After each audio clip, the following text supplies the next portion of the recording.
नमस्कार सगळ्यांना, पुन्हा एकदा माझ्या नवीन व्हिडिओमध्ये तुम्हा सगळ्यांचं मनपूर्वक स्वागत। तर आजच्या व्हिडिओमध्ये आपण वास्तुशास्त्रानुसार घरामध्ये कोणत्या दिशेला आरसा लावावा त्याचे काय नियम आहेत तर ते आजच्या व्हिडिओमध्ये आपण पाहणार आहोत। वास्तुशास्त्रावर विश्वास ठेवून घर बांधणारी, घर डेकोरेट करणारे अनेक लोक आहेत, पण वास्तुशास्त्रामध्ये आपल्या घरामध्ये कोणती गोष्ट कुठे असावी, कोठे नसावी, घरात काय असावे, काय नसावे आदी अनेक छोट्या छोट्या गोष्टीबद्दल आपण माहिती घेतो। घरात असणाऱ्या वस्तू, घरातील दरवाजे, भिंती, रूम आदी सर्वांचाच आपण आपल्या जीवनावर कुठे ना कुठे नकळतपणे परिणाम होत असतो। त्यामुळे घरात जर आपण वास्तुशास्त्रानुसार बदल केले किंवा त्यानुसार आपले घर तयार केले तर त्याचा आपल्या आयुष्यावर सकारात्मक परिणाम होतो। आता घरात असणारा आरसा अतिशय सामान्य गोष्ट आहे। प्रत्येकाच्या घरात आरसा हा असतोच, मग तो लहान असो किंवा मोठा। आरशाशिवाय कोणतेही घर आपल्याला बघायला मिळत नाहीत। हा आरसा आपल्या घराचे सौंदर्य वाढवण्यात देखील मोठी भूमिका बजावत असतो। मात्र घरात आरसा कोणता लावावा, कुठे लावावा, कसा लावावा आदी अनेक गोष्टीबद्दल आपण वास्तूमध्ये काही गोष्टी देण्यात आलेल्या असतात। घरात असणारा आरसा घरातील सदस्यांच्या आयुष्यावर परिणाम करत असतो। घरातील सदस्यांचे भाग्य उजळण्यासाठी, सुख शांती मिळवण्यासाठी आरसा लावण्याची योग्य जागा माहिती असणे आपल्याला आवश्यक असते। वास्तूनुसार घरामध्ये योग्य दिशेला आरसा लावल्यास तो तुमच्या आनंदाचे माध्यम बनू शकतो, तर चुकीच्या दिशेला असलेला आरसा तुमच्या दुर्दैवाचे आणि सर्व प्रकारच्या संकटाचे मोठे कारण बनू शकतो।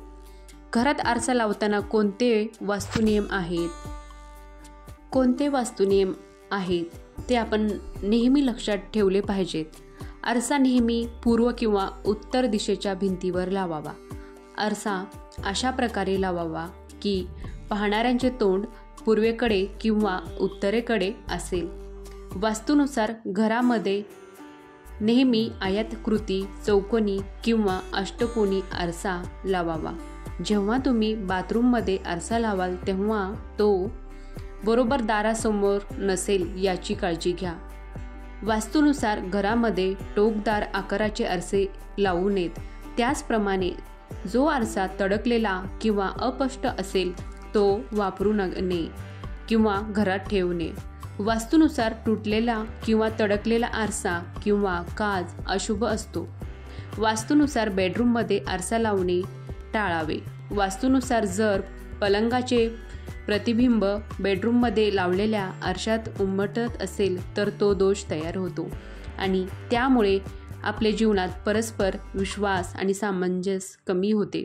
जर तुमचा बेडरूममध्ये अशा प्रकारचे आरसे असतील, जागेअभावी बेडरूममध्ये आरसा लावणे तुमची सक्तीच असेल तर त्यासाठी आवरण किंवा पडदा घ्या। आरसा वापरल्यानंतर तो झाकून ठेवावा।